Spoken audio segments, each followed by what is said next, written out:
നമുക്ക് സേതുവിന്റെ പല്ലുവീട് നാളത്തെ നല്ലൊരു കഥ കേട്ടാലോ? അതിനു മുമ്പായി ആദ്യമായി കാണുന്നവരുണ്ടെങ്കിൽ ചാനൽ ഇഷ്ടപ്പെട്ട ഒന്ന് സബ്സ്ക്രൈബ് ചെയ്യാൻ മറക്കരുത്. വീഡിയോ ഇഷ്ടപ്പെടുവാണ് ലൈക്ക് ചെയ്യാനും നിങ്ങളുടെ വിലയേറിയ അഭിപ്രായങ്ങളൊക്കെ രേഖപ്പെടുത്താനും മറക്കരുത് കേട്ടോ. അങ്ങനെ നാളത്തെ കഥയിൽ സേതുവും പല്ലവിയും കൂടെ ലക്ഷ്മി അമ്മയോട് സംസാരിക്കുകയാണ്. ആ സമയത്ത് പുറത്ത് അക്ഷമരായിട്ട് പൂർണ്ണിമയും അച്ചു മൃദു എല്ലാരും നിൽക്കുന്നുണ്ട്. അകത്ത് എന്താ സംഭവിക്കണമെന്ന് അറിയത്തില്ല. കുറുപ്പമാവന് അവരോട് കാര്യങ്ങളൊക്കെ പറയുന്നുണ്ട്. ഒരു കാര്യം ചെയ്യാം, ഞാനും കൂടെ പോയി സംസാരിക്കാന്നൊക്കെ. പക്ഷേ എങ്കിൽ അച്ചു ഒന്നും അതിന് സമ്മതിച്ചില്ല. ഇപ്പം വല്യേട്ടനും പല്ലവേച്ച് സംസാരിക്കുന്നുണ്ടല്ലോ, അവര് സംസാരിക്കട്ടെ കുറുപ്പമാവ, അതിന് ശേഷം എന്താന്ന് വെച്ചാൽ നമുക്ക് ചെയ്യാം എന്നൊക്കെ പറഞ്ഞു. ഇതേ സമയം ലക്ഷ്മി അമ്മയോട് സേത് കാര്യങ്ങളൊക്കെ പറയണ. അമ്മ ഈ കാണിച്ചോണ്ടല്ലോ ഒട്ടും ശരിയായിട്ടുള്ള കാര്യമല്ല. അമ്മ തന്നെ ഒന്ന് ആലോചിച്ച് നോക്ക്. ഇത്രയും കാലം പൊന്നുമടത്തിലെ മാധവമ്മന്റെ ഭാര്യയായിട്ടിരുന്ന ആളാണ് പൂർണ്ണിയമ്മ. ആ അമ്മയാണ് ഒരു നിമിഷം കൊണ്ട് അമ്മ ഇവിടെ വന്ന് അടിച്ചിറക്കിയിരിക്കുന്നത്. അത് ശരിയായിട്ടുള്ള കാര്യമില്ല. അവരെ ഈ വീട്ടില് കഴിയാനായിട്ട് അനുവദിക്കണം എന്ന് പറഞ്ഞു. പക്ഷേങ്കിൽ അതിനൊന്നും ലക്ഷ്മിയമ്മ തയ്യാറായില്ല. ലക്ഷ്മിയമ്മ പറഞ്ഞു, എന്നെ കൊണ്ട് പറ്റില്ല എന്ന് പറഞ്ഞാൽ പറ്റില്ല. എന്റെ ഔദാര്യമായിരുന്നു ഇത്രയും കാലം പൂർണ്ണിമയുടെ ഇവിടുത്തെ ജീവിതം.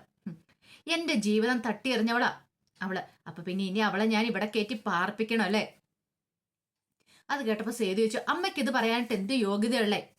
അമ്മ മറ്റൊരാളുടെ ഭാര്യയായിട്ടിരുന്നല്ലേ, എന്നിട്ടാണ് അമ്മ ഇത് വന്ന് പറയണേ? അല്ലെങ്കിൽ കൊള്ളാം, ഇത്രയും നാൾ അമ്മ കല്യാണം കഴിക്കാതിരിക്കുവാണെങ്കിൽ അതിനുശേഷം ഇങ്ങോട്ട് വന്ന് അധികാരം സ്ഥാപിക്കുവാണെങ്കിൽ അതിനകത്തൊരു കാര്യം ഉണ്ടായിരുന്നു. പക്ഷെ അമ്മ മേലെടുത്ത് വേണുഗോപാലിന്റെ ഭാര്യയായിട്ടിരുന്ന് അതിനകത്തൊരു മകളും ഉണ്ട്. എന്നിട്ട് അമ്മ എന്തിനാ പിന്നെ ഇപ്പൊ ഇങ്ങോട്ട് കയറി വന്ന് പ്രശ്നം ഉണ്ടാക്കണേന്ന് ചോദിച്ചു. അത് കേട്ടതും ലക്ഷ്മി അമ്മ പറഞ്ഞു, അതൊക്കെ എന്റെ അവകാശം. ഇപ്പോഴും ഞാൻ വിവാഹബന്ധം ഒന്നും വേർപിരിഞ്ഞിട്ടില്ല അമ്മേ. അതിനകത്ത് എന്തെങ്കിലും ന്യായമുണ്ടോ? അമ്മ തന്നെ ഒന്ന് ആലോചിച്ച് നോക്ക്. പിന്നീട് മൂർത്തിയോട് പറഞ്ഞു, മൂർത്തി സാറേ ഒന്ന് പറഞ്ഞു കൊടുക്ക അമ്മയോട്. അമ്മയുടെ കാര്യങ്ങളൊക്കെ ഒന്ന് പറഞ്ഞു മനസ്സിലാക്കാൻ ശ്രമിക്കുക. അവരിവിടുന്ന് ഇറക്കി വിട്ടിട്ടുണ്ടെങ്കിൽ അവരെവിടെ പോകും? ഈ നിറവേറവായിട്ട് നിൽക്കുന്ന ഋതു, അതുപോലെ തന്നെ അച്ഛൻ്റെ ശ്രീഹരിയുടെയും കാര്യം അറിയാലോ. അപ്പൊ അവരൊക്കെ ഈ വീട്ടിൽ നിന്ന് ഇറങ്ങിപ്പോവാന്ന് പറഞ്ഞാല് അച്ഛന് പോലും അത് സഹിക്കാനും ക്ഷമിക്കാനും പറ്റുന്ന കാര്യമല്ല എന്ന് പറഞ്ഞു. പോരാത്തന്നെ എന്നെ ഏൽപ്പിച്ചിരിക്കുന്ന അവരെ, അപ്പൊ അവരെ നോക്കേണ്ട കടമ എനിക്കാണ്. അത് കേട്ടപ്പോൾ ലക്ഷ്മിയമ്മ പറഞ്ഞു, നിന്നെ ഏൽപ്പിച്ചിട്ടുണ്ടെങ്കിൽ നീ അവരെ നോക്കണം.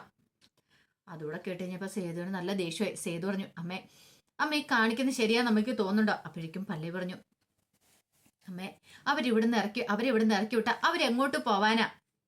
അവരെ ഇവിടെ ജീവിക്കാനായിട്ട് അനുവദിക്കണം. അമ്മയ്ക്ക് അവിടെ വാടക വീടുണ്ടല്ലോ, നമുക്ക് അങ്ങോട്ട് പോവാം. അല്ലെങ്കിൽ ഇനിയിപ്പൊ അമ്മയ്ക്ക് ഇവിടെ താമസിക്കാൻ ആഗ്രഹമെങ്കിൽ എല്ലാവർക്കും കൂടെ ഒരുമിച്ച് താമസിക്കാം. പക്ഷെ ലക്ഷ്മിയമ്മ അതിന് സമ്മതിച്ചില്ല. ലക്ഷ്മിയമ്മ പറഞ്ഞു, അതൊന്നും നടക്കുന്ന കാര്യമല്ല. പൊന്നുംപടത്തിന് ഒരു അധികാരി അവകാശം മതി, അത് ഈ ലക്ഷ്മി മാത്രമാ.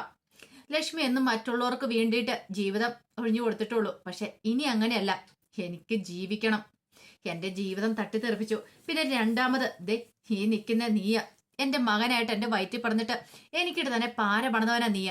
പിന്നെ നീ പറയുന്നതൊക്കെ ഞാൻ അനുസരിക്കണമല്ലേ? സേതു പറഞ്ഞു, അമ്മ എന്ത് വർത്താനമ്മ പറയണേ?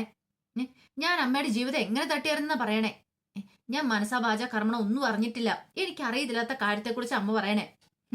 അതെ, നീ കൂടുതൽ എന്റെ മുന്നിൽ അഭിനയിക്കണ്ട, പറഞ്ഞു കേട്ടല്ലോ.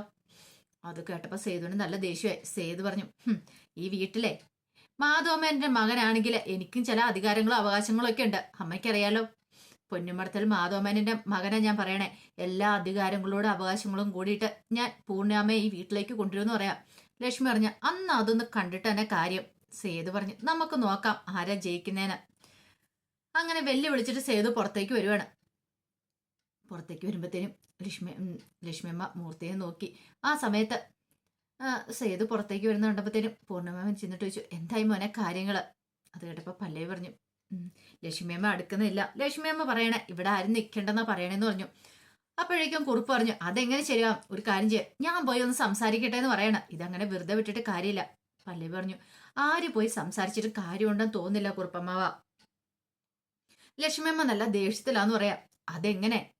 ഈ വിൽപ്പത്തപ്രകാരം ഈ വീടും പറമ്പൊക്കെ എഴുതി വെച്ചിട്ടുണ്ടല്ലോ, അപ്പൊ അതിനൊന്നും ഒരു വിലയില്ലേ? അതിന് കോടതി പോകാനായിട്ട് അമ്മ പറയണേ എന്ന് പല്ലവി പറയണം. അതെങ്ങനെ ശരിയാവും? ഇപ്പൊ ഈ സമയത്ത് ഇറക്കി വിട്ടിട്ടുണ്ടെങ്കിൽ ഈ നിറവാരമായിട്ട് നിൽക്കുന്ന ഋതുവൊക്കെ എങ്ങോട്ട് പോകുന്ന കരുതി ഇരിക്കുന്നേ. അത് കേട്ടപ്പോ സേതു പറഞ്ഞു, ആരും പേടിക്കൊന്നും വേണ്ട, ഞാൻ ജീവനോടെ ഉണ്ടല്ലോ, ഞാൻ ഇവരെ നോക്കിക്കോളാം കുറുപ്പമ്മാവ, എന്റെ കടമയല്ലേ അത് എന്നൊക്കെ അങ്ങനെ സംസാരിക്കുകയാണ്. ഈ സമയത്ത് അകത്ത് മൂർത്തി ലക്ഷ്മിയും കൂടെ സംസാരിക്കുകയാണ്. അപ്പൊ മൂർത്തി ലക്ഷ്മിയോട് പറഞ്ഞു, ലക്ഷ്മി എത്രയൊക്കെയാന്ന് പറഞ്ഞാലും മാധവമേനന്റെ മകനാണ് സേതു. അവനെ ഇവിടുന്ന് ഇറക്കി വിടാൻ പറ്റില്ല. അവനൊരു പരാതി കൊണ്ട് കൊടുത്തിട്ടുണ്ടേ അറിയാലോ, പിന്നെ പ്രശ്നങ്ങളാവും. അത് മാത്രല്ല, അവനും പല്ലവിക്കും കൂടെ അവകാശപ്പെട്ട വീടല്ലേ ഇത്. അങ്ങനെ ഇറക്കി വിടാൻ പറ്റുന്ന കാര്യമാണോ? നിന്റെ മകനല്ലേ എന്നൊക്കെ ചോദിക്കുന്നുണ്ട്. അതെല്ലാം കേട്ട് കഴിഞ്ഞപ്പോ തന്നെ ലക്ഷ്മി പറഞ്ഞു, അത് പിന്നെ ഞാൻ നോക്കിയിട്ട് അവരിവിടുന്ന് ഇറക്കി വിടുന്ന അത്ര ശരിയാന്ന് എനിക്ക് തോന്നില്ല എന്ന് പറയണം. ഒടുവിൽ ലക്ഷ്മി ചില തീരുമാനങ്ങളൊക്കെ എടുത്തു. അതേ സമയത്ത് രാജലക്ഷ്മിക്കാണെങ്കിൽ നല്ല സംശയം ഉണ്ടായിരുന്നു ഇന്ദന്റെ കാര്യത്തില്. ഒരുപക്ഷെ പാറു പറയുന്ന ചായ കൊണ്ട് കൊടുത്തെന്നാ പറയണേ. അങ്ങനെ ചായ കൊണ്ട് കൊടുത്തിട്ടുണ്ടെങ്കിൽ പാറു വീഴുന്ന അവൻ കാണേണ്ടതാണ്. പക്ഷെ അവൻ കണ്ടിട്ടില്ല. ചായക്കപ്പൊന്നും താഴെ കിടപ്പില്ല. രാജലക്ഷ്മിക്ക് നല്ല സംശയം. എങ്ങനെയെങ്കിലും ഇതിന് ഉത്തരം കണ്ടുപിടിച്ചാൽ മതിയാവുള്ളൂ. ഇന്ദന് ഇതിനകത്ത് എന്തെങ്കിലും ഒരു പങ്കുണ്ടോന്നൊരു സംശയം. പിന്നീട് രാജലക്ഷ്മി ഇങ്ങനെ വന്ന് ആലോചിച്ച് ഓർത്തു. ഇടയ്ക്ക് പാറു പറഞ്ഞിട്ടുണ്ടായിരുന്നു കാല് വഴുക്കലുണ്ടായെന്ന് പറഞ്ഞിട്ടുണ്ടായിരുന്നു. രാജലക്ഷ്മി നേരെ സ്റ്റെയർ കേസിന് അങ്ങോട്ട് ചെന്നു. പിന്നീട് അവിടെ ഇങ്ങനെ നോക്കുവാണ്. സ്റ്റെയർ കേസിന് നോക്കി ചെന്നപ്പോൾ രാജലക്ഷ്മി ആ കാഴ്ച കാണുന്ന എണ്ണ പോലെ എന്തോ താഴെ കിടക്കുന്നു, ദ്രാവകം കിടക്കുന്നു. നോക്കിക്കഴിഞ്ഞപ്പോഴത്തേനും എണ്ണയാണെന്ന് മനസ്സിലായി. അപ്പോഴേക്കും രാജലക്ഷ്മിക്ക് അപകടം എടുത്തു. ഒരു പക്ഷേങ്കിൽ ഇന്ദ്രൻ മനഃപൂർവ്വം ചെയ്താണോ പാറുവിനെ വീഴിക്കാനായിട്ട്, പാറുവിന്റെ വയറ്റി വളരുന്ന കുഞ്ഞിനെ കളയാനായിട്ട് ശ്രമിച്ചാണോ എന്നൊരു ചിന്ത പെട്ടെന്ന് മനസ്സിലാക്കിയൂല. അതങ്ങനെ തന്നെ ആവരിക്കണം. ഒരു പക്ഷെ പാറു വീഴുന്ന കണ്ടു കഴിയുമ്പോഴത്തേനും അവൻ ഇവിടുന്ന് പോയി കാണും. അവളുടെ വയറ്റി വളരുന്ന കുഞ്ഞു പോട്ടേന്ന് ഓർത്തുണ്ട്. രാജലക്ഷ്മിക്കാണെങ്കിൽ സങ്കടവും ദേഷ്യവും എല്ലാം ഒരുമിച്ചുണ്ടായി. എത്ര ദുഷ്ടനവന്. അവൻ എന്തു പരിപാടിയെ കാണിച്ചേ. ഇങ്ങനെയൊന്നും ഒരിക്കലും പ്രതീക്ഷിച്ചല്ലോ. ഇതങ്ങനെ വെറുതെ വിട്ടിട്ട് കാര്യമില്ലെന്ന് മനസ്സിലായി. അവൻ വരട്ടെ. പക്ഷെ ഇപ്പൊ ഇതാരോടും കൂടെ പറയാൻ പറ്റില്ല.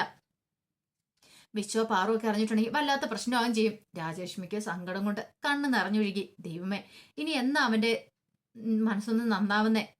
അവനെ വീടിനകത്ത് പോലും കയറ്റാൻ പറ്റില്ലല്ലോ. വിശ്വ അപ്പോഴേ പറഞ്ഞ എന്നെ ഇവിടെ കയറ്റണ്ടാന്ന്. പക്ഷേങ്കിൽ താൻ അവനെ വീണ്ടും വിശ്വസിച്ചു. അവന്റെ മനസ്സ് നന്നായെന്ന് കരുതി.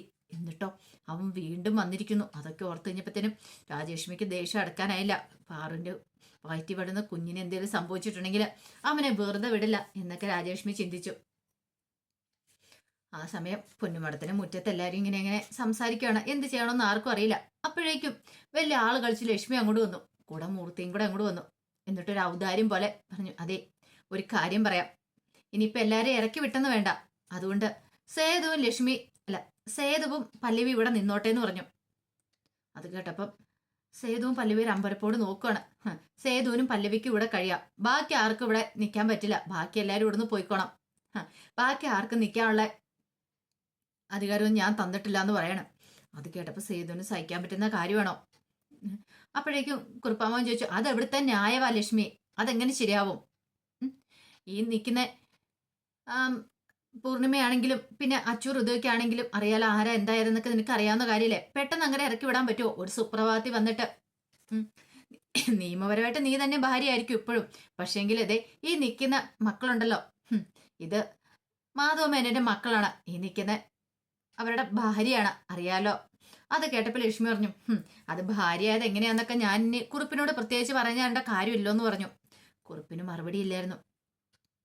ആ സമയം ലക്ഷ്മി പറഞ്ഞു, അത് എന്റെ തീരുമാനം ഞാൻ അറിയിച്ചെന്ന് പറയാണ്. സേതു വിട്ടുകൊടുക്കുവോ? സേതു അങ്ങോട്ട് ചെന്നു. സേതു ലക്ഷ്മി അമ്മയുടെ മുന്നിലേക്ക് എന്നിട്ട് പറഞ്ഞു, അമ്മയുടെ ഔദാര്യം അതെന്താണല്ലോ എനിക്ക് ഇഷ്ടപ്പെട്ടു. പക്ഷേ ആ ഔദാര്യം എനിക്ക് വേണ്ടാന്ന് പറഞ്ഞു. അതെ, എനിക്കും പല്ലവിക്കും വേണ്ടിയിട്ടായിട്ട് അമ്മ എന്താണെങ്കിലും ഈ വീട്ടിൽ മുറി ഒഴിച്ചിടേണ്ട കാര്യമില്ല. ഞാനങ്ങനെ നിൽക്കാനും പോകുന്നില്ല. പിന്നെ അമ്മ ഇവിടെ അധികാരം സ്ഥാപിക്കാൻ വന്നതല്ലേ.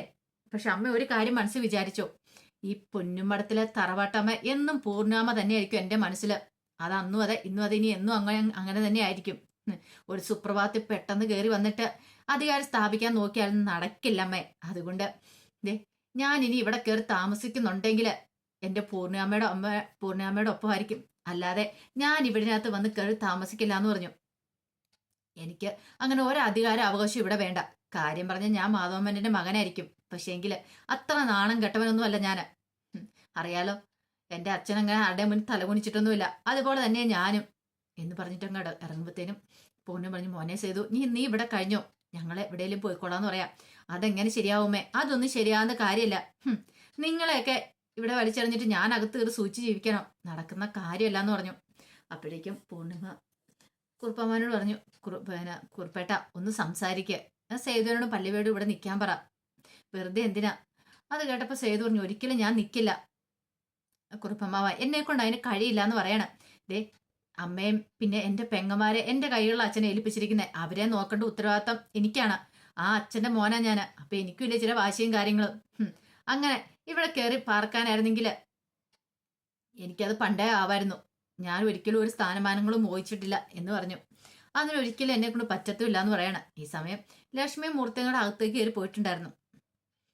പിന്നീട് എന്ത് ചെയ്യണമെന്ന് അറിയത്തില്ലായിരുന്നു പൂർണിമയ്ക്കൊക്കെ. അപ്പോഴേക്കും കുറിപ്പ് പറഞ്ഞൊരു കാര്യം ചെയ്യാം ചെയ്തു, നിനക്കിനി ഇവിടെ നിൽക്കാൻ പറ്റില്ലെങ്കിൽ നീ പല്ലവി ഇവിടെ നിർത്താൻ പറ്റുമോ പറയണം. പല്ലവിയെ നിർത്താനോ? അതെ പല്ലവി, നീ ഇവിടെ നിൽക്കുക. നീ എങ്കിലും ഇവിടെ വേണം. അറിയാലോ അമ്മയ്ക്ക് ഒരു കൂട്ടായിട്ട് ആരെങ്കിലും വേണ്ടേ? തനിച്ചെങ്ങനെയാ? ഒന്നുമല്ലേലും സേതുവിന്റെ അമ്മയല്ലേ, മാധവന്റെ ആദ്യ ഭാര്യയല്ലേ. അപ്പൊ പിന്നെ അവർക്ക് ഒരു കൂട്ട് വേണ്ടേ? താങ്ങും തള്ളുമായിട്ട് നീ ഇവിടെ നിൽക്കാൻ പറയണം. പല്ലവി വെച്ച് ഞാനോ? പല്ലവിക്ക് ആകെപ്പാടെ വിഷമ സേതു ഇല്ലാതെ നിൽക്കുക. അത് മാത്രമല്ല ലക്ഷ്മി അമ്മയുടെ ഇപ്പോഴത്തെ സ്വഭാവം പല്ലവിക്ക് ഒട്ടും അങ്ങോട്ട് പിടിക്കുന്നുണ്ടായിരുന്നില്ല.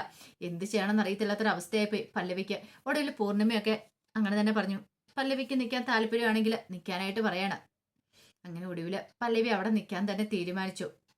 പക്ഷേങ്കിൽ സേതു പറഞ്ഞു, ആരൊക്കെ നിന്നാലും ഇല്ലെങ്കിലും ഞാൻ ഇനി ഇതിനകത്ത് കയറില്ല. കയറുന്നുണ്ടെങ്കിൽ എൻ്റെ പൂർണ്ണിമയുടെ കൈ പിടിച്ചിട്ടായിരിക്കും ഞാൻ ഇങ്ങോട്ടേക്ക് കയറുന്നത്, അല്ലാതെ കയറില്ല എന്ന് പറഞ്ഞു.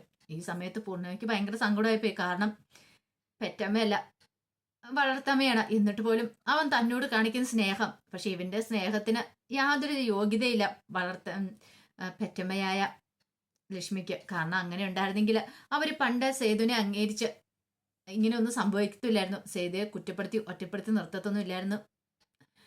ഓർക്കാണ്. അപ്പൊ അതിന്റെ വിശേഷങ്ങളൊക്കെ കാണാൻ പോകുന്നത്. ഇനിയിപ്പോ സേതു ലക്ഷ്മി തമ്മിലുള്ള പോരാട്ടമായിരിക്കും കാണാൻ പോകുന്നത്. കള്ളത്തരങ്ങളൊക്കെ കണ്ടുപിടിക്കുക തന്നെ ചെയ്യും ഇതിന്റെ. അതിന്റെ വിശേഷങ്ങൾക്കായി നമുക്ക് എല്ലാവർക്കും കാത്തിരിക്കാം കേട്ടോ. ഒരിക്കൽ കൂടി എല്ലാവർക്കും ശുഭരാത്രി നേർന്നുകൊണ്ട് നിർത്തുന്നു. നന്ദി.